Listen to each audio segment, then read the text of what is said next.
Welcome to Everything Co-op, bringing you information on how cooperatives can help improve your quality of life. This show is being sponsored by the National Co-op Bank, NCB.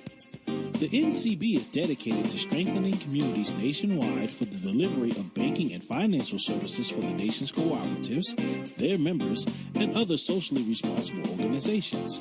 For more information on the power of community ownership, visit ncb.coop. That's ncb.coop. Now stay tuned for your host, Vernon Oakes. Good morning, everybody. This is Vernon Oakes from Everything Co-op. Welcome this morning. It's a beautiful, beautiful Thursday morning, and we have two wonderful people in the studio with us this morning, Mr. Gabe Snow and Laura Vogel from the National Rural Electric Cooperatives. Good morning. Good morning. Morning. How are you guys doing this morning? Fantastic. Great. Okay, glad you're in here this morning. And we're going to talk about voting and this whole season, the presidential elections and the House and the Senate, and then you have on down to city councils and mayors, and all of them are extremely important. And so we're going to talk about voting today. But first, can we talk about the National Rural Electric Cooperatives? What is the National Rural Electric Co-ops? Absolutely. So the National Rural Electric Cooperative Association is a trade association that represents the 900 plus electric cooperatives across the country. We are actually in 47 of the 50 states in the United States, and our members represent over 42 million cooperative consumers who take electricity from the electric cooperatives across the country. So 42 million people, households, you serve. I've had on the show Martin Lowry, who's your vice president. He's a wonderful human being. And he's been on a couple times, and I've heard him say things like 80% of the land mass is what your grid, or 75, 80%. Is that right? That's correct. 75% of the land mass.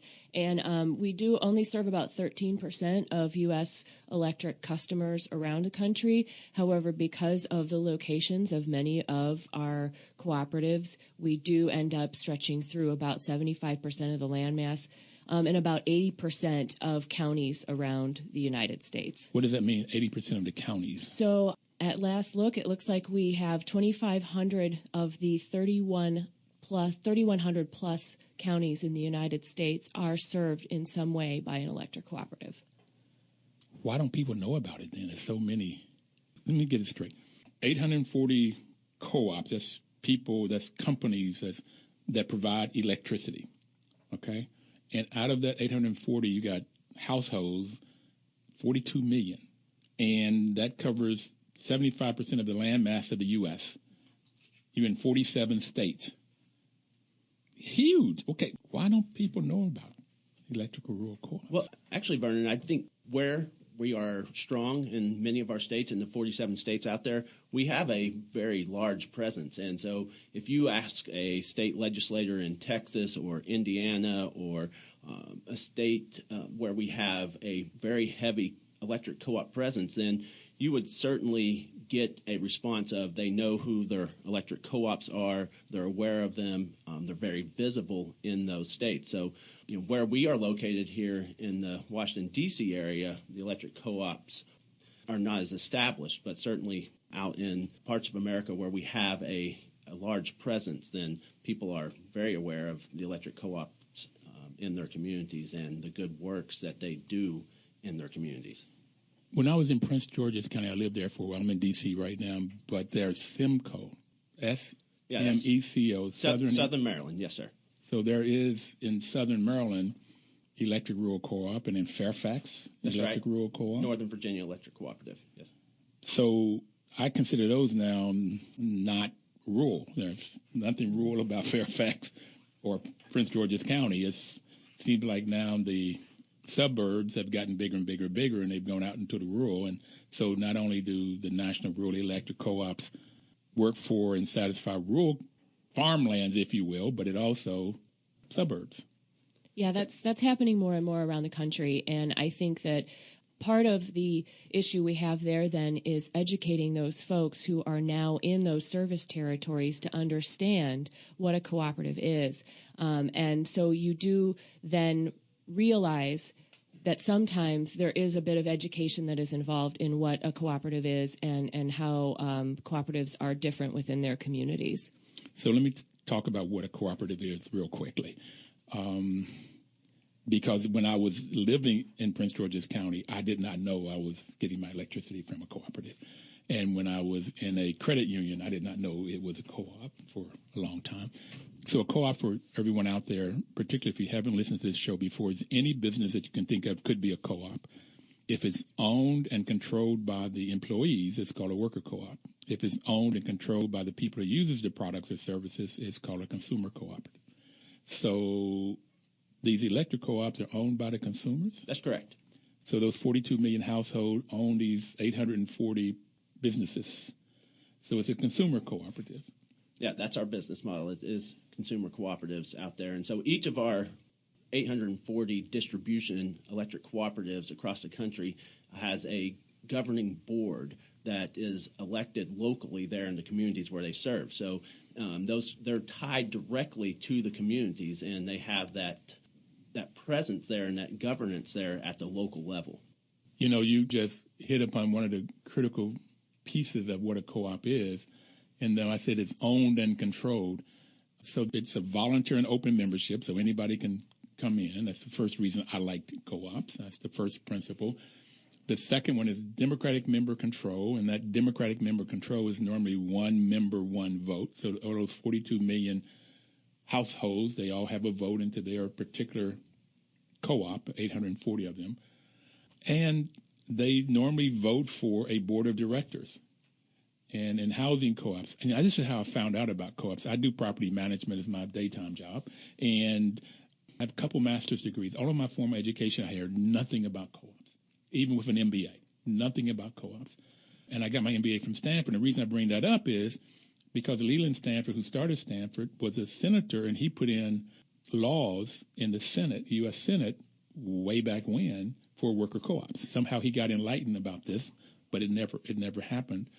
So I got to understand co-ops by managing housing co-ops, which is another form of consumer co-ops. I've been in credit unions and did not know I would get these things that say vote for whoever, but I'd never paid any attention to them earlier on. I do now. And you vote for the board of directors, and each member can run. You have an option to run for being on a board, which makes the decisions. Okay, so here we got rural electric co-ops. We've got 42 million people in rural electric co-ops, which could be the suburbs like Southern Maryland, and you got 840 businesses. And what I also found interesting is the counties that we just talked about. Laura just talked about 2,500 counties, and where there's only 3,141 counties in the U.S. So that's 80% of U.S. counties the National Rural Electric Co-ops is involved with. That's a massive coverage. All of this land, all of these counties, all of these people. Yeah, one of the things that we get really excited about and passionate about is the fact that we have that reach across the country. I mean, 42 million people is a significant amount of the population in this country. And then you look at that, where we are, where we're located.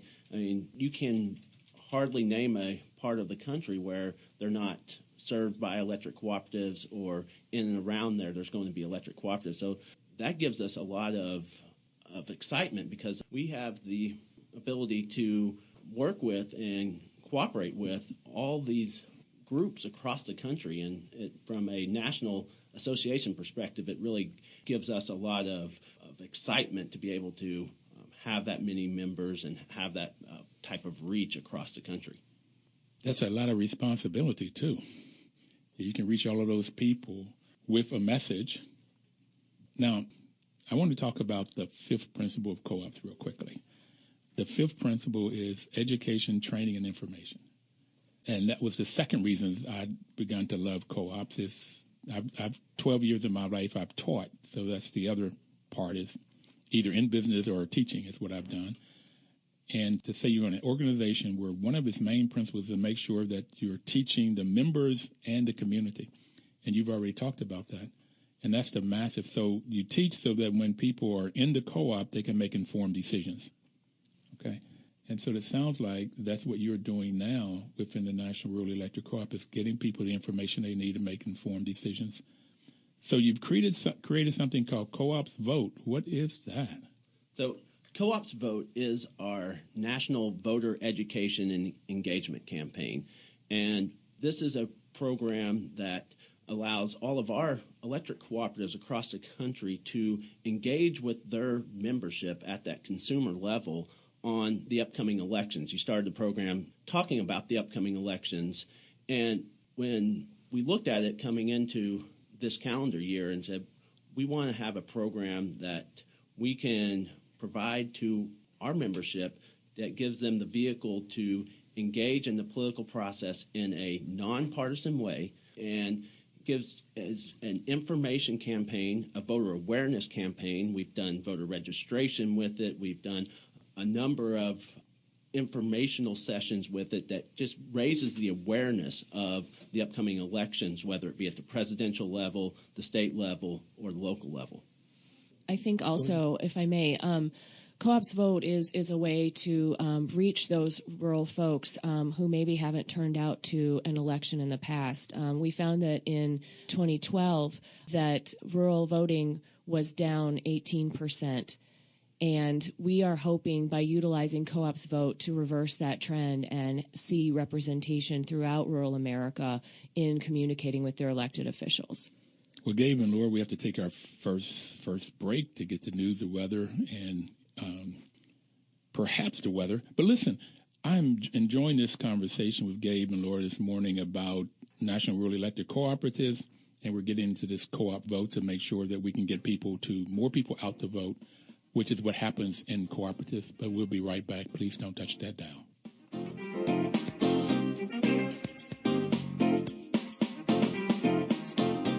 $14.50 WOL.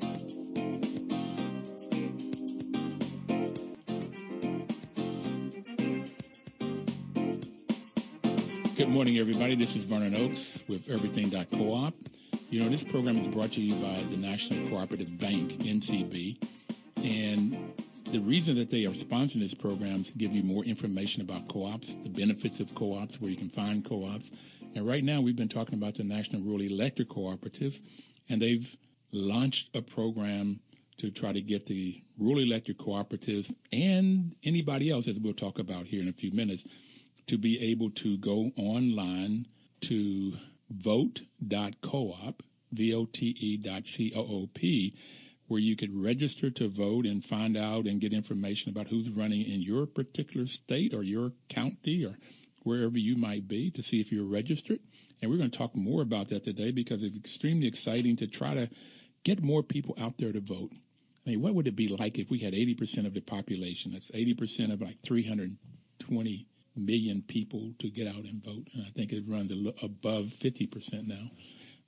They have 42 million people in rural electric co-ops, or 42 million households, 840 cooperatives, who distributed co-ops. They serve 42 million people, 47 states, 12% of the nation's meters, and about 75% of the land mass and 80% of the counties. A lot of people, a lot of space that they cover, and now we want to get people out to vote. They don't care necessarily if you vote for Donald or for Hillary or for whomever is running in your House races or Senate races, but they just want you to get out and vote and be informed, make an informed decision. So how did you guys decide to do this? So I think back to what I mentioned earlier with this startling trend of voter decline in rural areas, it was twice the national average in 2012. So let me just make sure I understand. I'm sorry, Laura. But in 2008 to 2012, 9% less people voted in the U.S., but 18% less in rural America. That's correct. Wonder if that's because of the presidential election, because I know more people vote in the presidential than the 4-year as opposed to the 2-year. Okay. And I think, sadly, it's a lot of people just think that their vote doesn't matter. And so one of the most basic things that we need to educate people on is the fact that their vote does matter. And we can point to a number of elections around the country where people have won by a matter of a handful of votes. And so just that basic educational piece that your vote does matter, and especially in rural parts of the country where you do have an opportunity to engage with your elected officials, probably more than you would in a big city, and letting those elected officials know, or those candidates know, that you're watching what they're doing and you care about issues that affect rural America, and you're going to vote for the people who you think best describe rural America. What's also interesting is when people go out and vote, the candidates then will listen to them. They'll have a voice. So if you say it doesn't matter because, my one vote over 320 million people, it doesn't make that much difference. But yeah, as groups of people, like right now, that Donald Trump is trying to get the African-American vote and the Hispanic vote and the women's vote. So he's trying to get that vote, but I would like to see one day where people are saying, can we get the co-op vote? Mm-hmm. Okay, so where it's not known yet. Co-op voters are not known, but as we're having this conversation and we'll have more conversations try to get people off the vote and know that they're co-op members, then maybe we get the candidates to also say, what are the co-op's needs? I think we're at the very tip of that iceberg. We had a state association in Kansas that utilized co-op's vote as a way to engage with elected officials and candidates for their upcoming elections. And they were able to engage with over 200 candidates for their House races, and informing them that co-ops are going to show up to the polls on Election Day. And I think that's just one great example of how our membership is starting to let elected officials know that we are co-ops and that we do care. I also did a little research last night. In general, all kinds of cooperatives, whether it's a food co-op or a worker co-op or credit unions, they have over 130 million people that are members of some kind of cooperative. And if we all came together and voted, that would make a pretty large impact. It's a little bit better than 1/3 of the population. Where 42 million is about 13%. That's what you have in National Rural Electric. That's households too. It could have twice as many voters in those households. So you could have 84 million people, which would be 26% of the population. But we have a huge reach. 130 million people are in different forms of co-ops. And I talked about worker cooperatives and consumer co-ops. In the consumer co-ops, you have the housing co-ops, credit unions, rural electric. Have I missed any other bigger ones? That's where people buy. Groceries. I said grocery food co-ops. And then there's the other two sides of the coin is that you have purchasing co-ops and marketing co-ops. And you normally find those in farmers or artists where groups of people will come together, groups of farmers, and they will buy whatever products they need, like in farmer seed or fertilizer or gasoline or even equipment. They'll buy it together to get a better quality and lower price. And then they do the farming and produce whatever, and then they end up with a marketing co-op that helps to sell it, like Cabot Creamery, different organizations that come together and add value to those products and then sell them to more markets and hopefully get a better price. And a farmer or an artist cannot do it all. They can't do the producing, do the purchasing, and do the marketing, so they get some people to help them in the form of co-ops. And so it works much better. So this is co-ops, 130 million people. So if we can get those as one voice, whether Democratic or Republican or whatever, is that people will know. And I was at a meeting in New York in 2011, and a councilwoman came by and said she knows she has to get the co-op vote. And that's the first time I heard that, because of the housing co-ops in New York. There's a lot of people in co-op and grocery stores and so forth. So how did this happen within the National Rural Electric? It seemed like I've been on your website, vote.coop. I signed up. I made sure I was registered. I'm in D.C., so I looked at D.C. and who was voting. I found that very, very interesting. We didn't have as many people. I also looked at the Maryland one. There's a lot of people in that one. How did you all decide to do this? It's wonderful. It's exciting.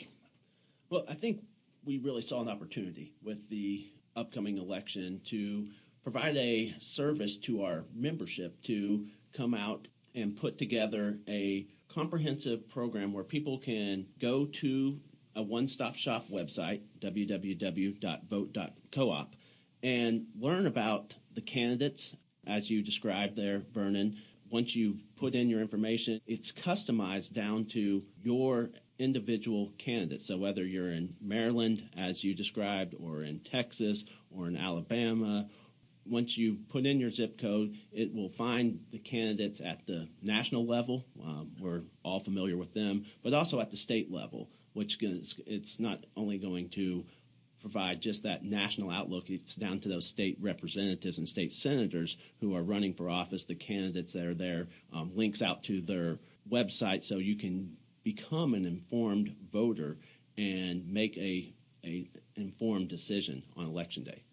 Informed decision, informed voter, and it looks like there's a lot of information. You don't have to do a whole lot of research. It's a lot of information right there at your fingertips, so you can get informed. And maybe by getting that information, it would cause you to go do more research and definitely go vote. It seemed like when I look at the webpage, it was a lot of work to get that up and get it to function. And so I assume it took money and it took somebody with vision and somebody to stick to it to get that even up and working. Yeah, I think it was part of a team effort for sure. When we decided that we wanted to pursue this effort, we got a large group of people together, but we also have folks who are very experienced in technology and web design and were able to help us build that website. And we also have a vendor that provides all of the voter data and voter information. I was thinking you guys were doing that. That's a lot of work to get all of that information for every state. You can see who is running for presidential, who's running for the state house and senate, or the U.S. House and Senate, state house and senate, or governors or board of directors. So it's all the way down the line. It's wonderful. I've never seen anything like it. I lived in Indiana to try to figure out who all was in my district or so forth. It's great. All right, same thing in Maryland. Yeah, we're very happy with it. So thank you, Vernon. Okay, how did you guys get involved in co-ops? I might let Gabe take that one. How did we get involved individually? Yeah. I started working for the National Rural Electric Cooperative Association 9 years ago, and I actually knew some people who worked there and always thought that organization has a lot going for it. And when a job became available, I pursued it and really thought the mission that they have working with their member cooperatives who are tied down to those members at the end of the line really appealed to me. And in the 9 years I've been working for NRECA, it's really been a wonderful experience going and visiting the communities where our co-ops serve. And anytime you walk into one of those communities, you always get the praise of the cooperative that serves there. They really do have a wonderful reputation in the communities that they serve. Excellent. And, we're going to take our second break right now. Thank you guys very much for coming in this morning and for sharing all of this great information. We're going to talk more about vote.coop in the next two segments, and we'll be right back. Please don't touch that dial. 1450 WOL. Welcome back, everybody. This is Vernon Oaks. Everything.coop is what we're talking about this morning. We're talking about cooperatives. The National Cooperative Bank is the sponsor of this program. NCB's mission is to help cooperatives grow by supporting and being an advocate for America's cooperatives and their communities, placing special emphasis on serving the needs of communities that are economically challenged. And more often than not, rural communities are economically challenged.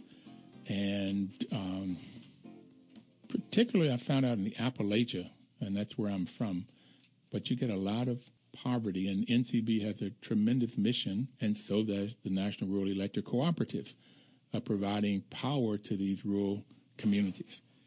And in the studio this morning, we have Gabe and Laura, who are talking to us about voters and voters getting out and getting informed, and the project they have is Co-ops Vote.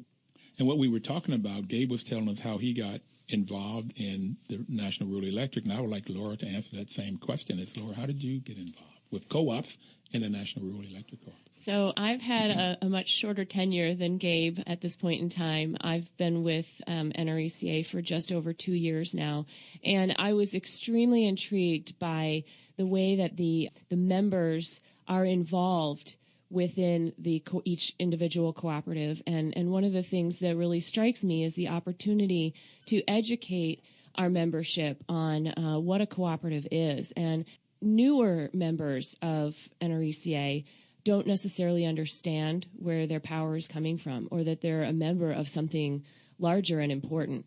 And just having an opportunity to interact with the membership and be out in those rural areas and learn what kind of issues are affecting them has been extremely powerful for me. And it was a no-brainer to come to an organization like this and be able to do something that matters. Something that matters. And did you know about co-ops before National Rural Electric Co-ops? I did. Admittedly, though, it was more for REI, and you mentioned the cheeses earlier. So what is REI for this? So REI is a sporting goods organization. They're a cooperative. My dad's a member. I grew up shopping at REI and knew what it was, so I knew that it was a member-owned business. Okay. And how did you get involved? Did you know about it, Gabe, before? Yeah, so I grew up in rural Oklahoma, and we were served You got people in Oklahoma? Still a couple million. Okay. And the community I lived in was served by People's Electric Cooperative in Oklahoma. My older brother actually worked for PEC, as they're called, when he was in college, did a short stint there. So I was aware of the electric cooperatives. Can't say that I understood fully the difference between electric cooperative and, at the time in Oklahoma, it was OG&E, who was the investor-owned utility, until I went to work for the industry and really became informed about the difference in the cooperative business model and the difference that makes. But I certainly was aware of electric cooperatives and who they were throughout my childhood and throughout college. Well, I really envy you guys because, again, I didn't learn about co-ops until 20 years ago, and that was long after college and did not hear about them in college. So National Cooperative Bank is producing this program to get more people to understand what co-ops are and how they work. And the research says that once people understand co-ops, they prefer doing business with co-ops because of the values of co-ops and the principles of co-ops. So let's go back to this vote.coop, www.vote.coop. So you got it started. So how does this work? How does somebody get involved? And do you just want the rural electric co-ops to get involved, or anybody else? So we did design it as it's a program of America's electric cooperatives. So certainly it is designed for the NRECA membership. However, we do extend it to other cooperatives. Frankly, anybody who wants to come to the site and sign up and get information about voting, we welcome anyone to come and learn more at the site. So when you go on the site, what do you get? So when you go to www.vote.coop, it's meant to be the one-stop voting information shop. And if you go on there and you go to voter information, you're going to get an interactive map. And on that interactive map, you can click on your home state, whether it's Virginia or Maryland. You can also click into D.C. there if you're a resident of D.C. And it's going to provide you the information about key election dates, upcoming dates. So anything from, as you mentioned earlier, Vernon, registering to vote to make sure you know where to go to find out if you're registered to vote. But also it's going to have upcoming dates. So throughout the primaries, of course, we were highlighting the primaries. Now we've mainly passed most of the primaries certainly on the presidential side and also on the congressional side. We still have some runoffs coming up, but for the most part, we're past the primary season. So now we're looking at dates like absentee ballots, when they are available, dates like early voting, which is becoming more and more popular in a lot of our states. So all that information is going to be right there on the website for you. Okay, so anybody, you can go online and register to vote. Well, not necessarily register to vote, but you can go online and find out information where you can go to register to vote, how you can register to vote, what voter registration deadlines there are, simply by entering some of your information. We do not provide actual voter registration capabilities right from the site, but we do give the information so that people can be informed on how to register to vote. Okay, so I know when I did it, and I found out I was already registered. So it told me whether I was registered or not. But if I wasn't registered, then I guess it would tell me where I would go to register, what I'd have to do. That's correct. It would take you either to an online registration system. Some states do have online registration, some don't. And they would provide you with what next steps you would need to take to register. Okay. So I'm registered. Then I can go look at who is running in that state and That's get correct. information about each of the candidates. Yes. Now, do you have on there anything that says where they could go meet the candidates or what's upcoming? So it does link to candidates' websites, so that's where you would find that information. So whether it's at the presidential level or at the state level, there's links out to the individual candidates' websites, so then you can find out from the individual candidates when they're going to be in your community or in your state. But one of the things that we've encouraged our member cooperatives to do, and as they launch their own co-ops vote programs, is to host their own meet and greets with candidates. And Laura talked a little bit earlier about what our cooperatives have done in Kansas, where they hosted over 20 meet and greets with their state candidates across the state of Kansas and brought them to the cooperative or somewhere near the cooperative so that their members and the employees of those cooperatives could engage with the candidates. How successful were those? I mean, they were quite successful. We had 2 employees of the Kansas Association that drove over 3,500 miles around Kansas to help host these events. They ended up having connections with 212 candidates and had over 850 members attend and be able to meet and greet with those potential elected officials and ask them questions. And some of them went way longer. You know, they were planned to be an hour. Some of them went an hour and a half. Some went 2 hours. And they were providing a service to their membership in giving them the opportunity to talk to their candidates. And they provided a really good blueprint for other states and other cities and counties to do a similar program if they want. So you talk about Kansas, but do you see that happening throughout other states? Absolutely. So one of the cool things about Co-ops Vote is that our states are doing things the way that best suits their needs, and even down onto the co-op level. And you mentioned voter registration earlier. We have a co-op in Florida and a co-op in South Dakota actually went so far as to get certified as voter registration locations so that when their members would come in to either pay a bill or sign on for new service, they would be asked if they also wanted to register to vote. And I mean, that's a really great community service. And going back to the concern for community, principle number 7, you know, especially in South Dakota, West River Electric provided a service for their community where some folks would have to drive more than 100 miles to register to vote. And now all they need to do is go to one of 4 locations of West River Electric and register to vote. So we really leave it up to the states and to the individual co-ops to do what they think will work best within their communities. That's fantastic. Okay, and you got the 7th principle in there, concern for community.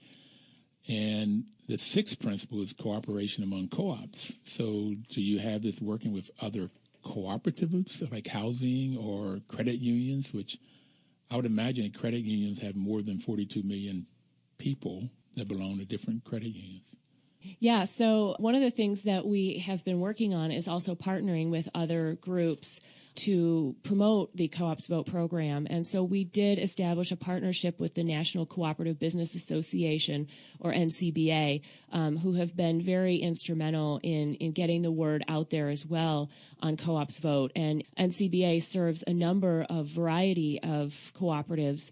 And so it's been a great way to get our message out to those other groups out there, such as the housing and food co-ops and credit unions. Okay, that's the 6th and 7th principle. We talked about the 2nd one and the 5th one.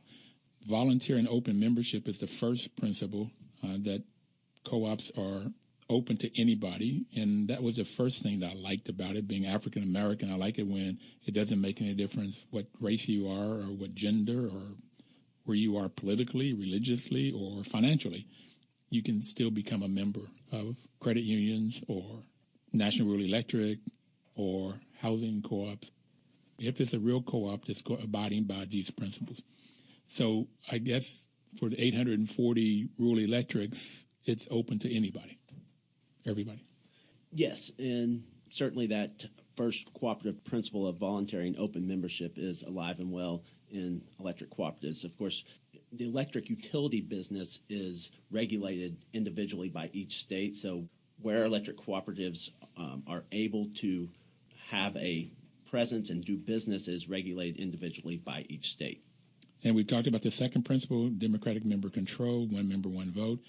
Member economic participation, though the members have to put some money in to join, and then do they get dividends back if there's the 840 different businesses? So many of our cooperatives do have a program called capital credits that would work as a dividend program. But again, I go back to each state has their own way of regulating the cooperative, so some are limited by what the state regulations allow. And the fourth principle, thank you, the fourth principle is autonomy and independence, that each of the 840 businesses have to be able to make their decisions and not have the government telling them what to do, except for laws, like you said, and the distribution, and fair housing and stuff like that are fair. So, we're getting ready to take our next break. This is the third break. We only have one more segment. It goes by real quick when you're having fun, and I'm going to thank you guys. And one of the questions I want to get out before we end up is, do you like what you're doing? We'll be right back.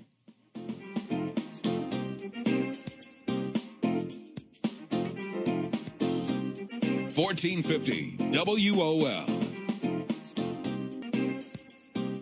Welcome back again. This is Vernon Oaks, Everything Cooperative. And if you have a question or a comment, you could call in at 1-800-450-7876. 1-800-450-7876. We only have one more segment to go. We're talking to Gabe Snow and Laura Vogel from the National Rural Electric Cooperative about co-ops vote. And, what kind of success have you had? What have you seen as a result of this? And when did you launch it? So we launched this program at our annual meeting in February of this year, so a little bit earlier this year. And that's when we officially launched it to all of our member cooperatives who come together for that meeting. This year we were down in New Orleans. And I love New Orleans. I wish you'd invited me. Maybe. Okay, good. Well, next year we're in San Diego. So I love San Diego too. Okay. You launched it in New Orleans in February. And what kind of successes have you had? Well, I think the successes are in the stories that we've been able to tell. The things that we've shared with you today, like what Kansas is doing with the Coochie River in Florida and their voter registration project, West River Electric and their voter registration project. But it even goes down to other states around the country that are taking the tools that we've provided them and turned them into things that they can use that best work with their membership. And so we see that as a success because the message is starting to get out there. And, we can't discount enough that if a co-op wants to take the materials that we've made available and turn that into something that they can engage with their membership, that's a success. Yeah, and so we've put together a lot of tools and resources that are available to our member cooperatives to help them launch their own program. And one of the things we're seeing out there is we're seeing significant uptick in the folks asking for the resources that we have available. So we've got a website that our members can go to. They can order the materials for their own events, and we've certainly seen a big uptake on that. And we're very excited about the fact that we're really seeing our membership take this program, launch it in their communities, talk to their membership about it. They're putting articles in their local newsletters. They're putting op-eds in their local papers to talk about the importance of voting. Most of our states have publications, a statewide magazine that reaches all the membership of the electric cooperatives in there, and they're talking about it in the magazine. So we're seeing a lot of uptake through our resources that we've made available to our member cooperatives. Now, Gabe, when you say order materials, what kind of materials do you have? We've got everything. We have everything from bumper stickers to buttons to pens, T-shirts, you name it, we've got it. But what we also have is on our member website, we've made all of the materials available to them that they can brand with their own logos and so forth, so that they can really take it down to the local level where people will recognize those logos, perhaps on a bumper sticker on the back of a car and things like that. I haven't seen any bumper stickers. I might have to get one and put it on my car. Well, I brought you one. Did you? Absolutely. Okay. All right, I'll put it on. So one of the things that I want to get out there for a minute is we are on social media. So you can follow us on Facebook at facebook.com/co-opsvote. You can also join our conversation at #CoOpsVote on Twitter and Facebook and Instagram. And can follow us on Twitter and Instagram at CoOpsVote. Give me the Facebook one. It's facebook.com/co-opsvote. Okay. And co-op vote is one word. There's no dot or anything in between. That's correct. Okay. You know, you guys, the question that I want to get to is, personally, do you like what you're doing? Gabe? I'm absolutely passionate about what we're doing, not just this Co-ops Vote program, which is certainly something that I'm excited about and have spent the last several months really engaging in and putting a lot of my energy into it. But just in general, what we do for the National Rural Electric Cooperative Association in helping our members get their voices heard, whether it be at the local level with their county commissioners, at the state level with their state elected officials, and at the national level here in Washington, D.C. area, but really helping them tell their story so that the elected officials, the decision makers out there, are aware of what the electric cooperatives are doing and the importance of the electric cooperatives in the communities. Laura?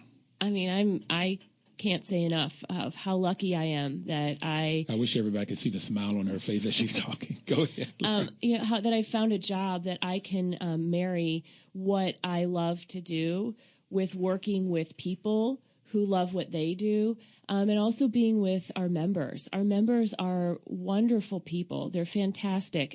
Everywhere I go around the country, I get a chance to meet with them and learn more about what makes them tick, and then also being able to educate them on why it's important to be involved politically. When we started the Co-ops Vote program, I told my boss, voting is my jam. I love the idea of voting. Ever since I was 18, I couldn't wait to go to the polls, and I have that passion, and I want to share that with other people and make sure that they have a similar passion for being involved politically. And voting is your gym? My jam. Jam? Yeah. I love it. Like I love voting. Jam, like bread jam, that kind of jam? Yeah, it's my jam. Or dancing jam? Yeah, I love voting. Dancing jam, okay. Okay. I'm a nerd. What can I say? No, dancing is great.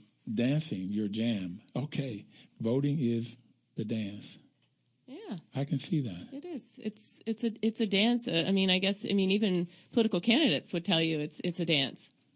I'm trying to figure out how to move and parry and figure out the best way to get elected to the office that you're running for.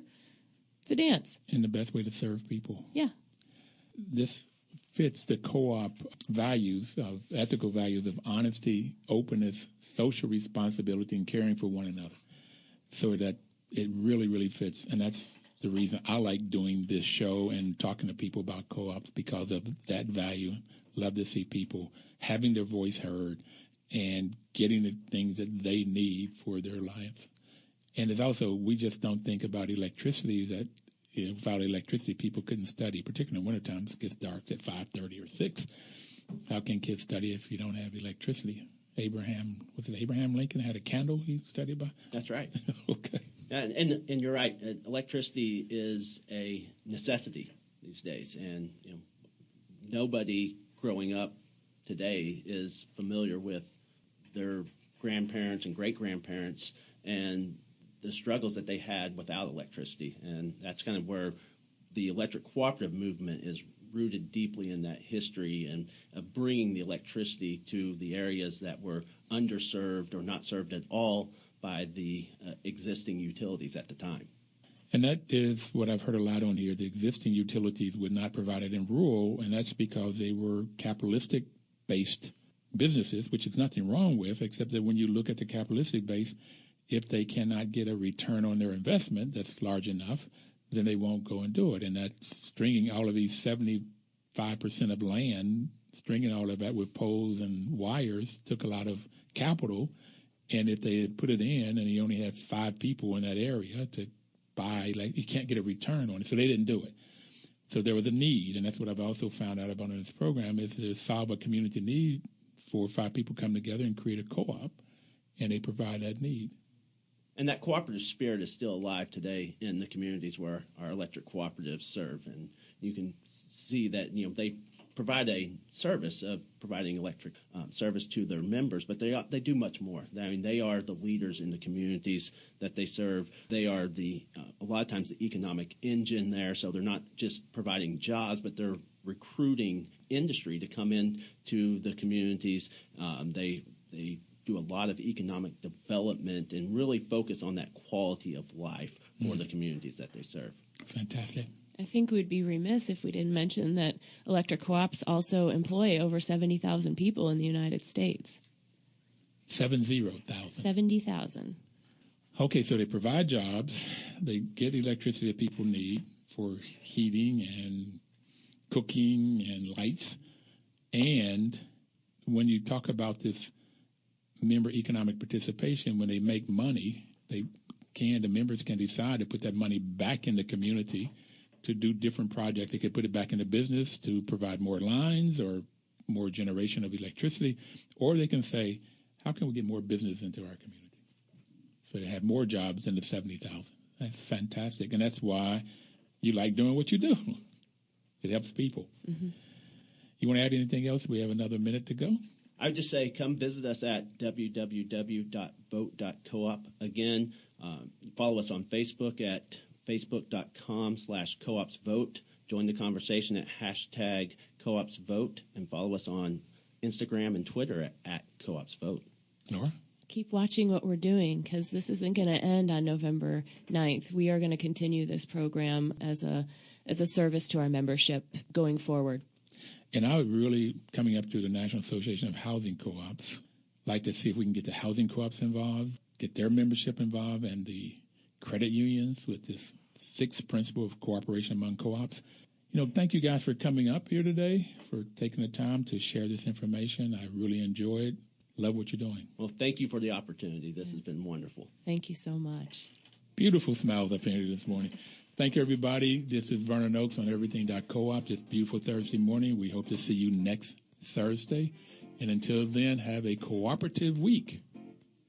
1450 WOL.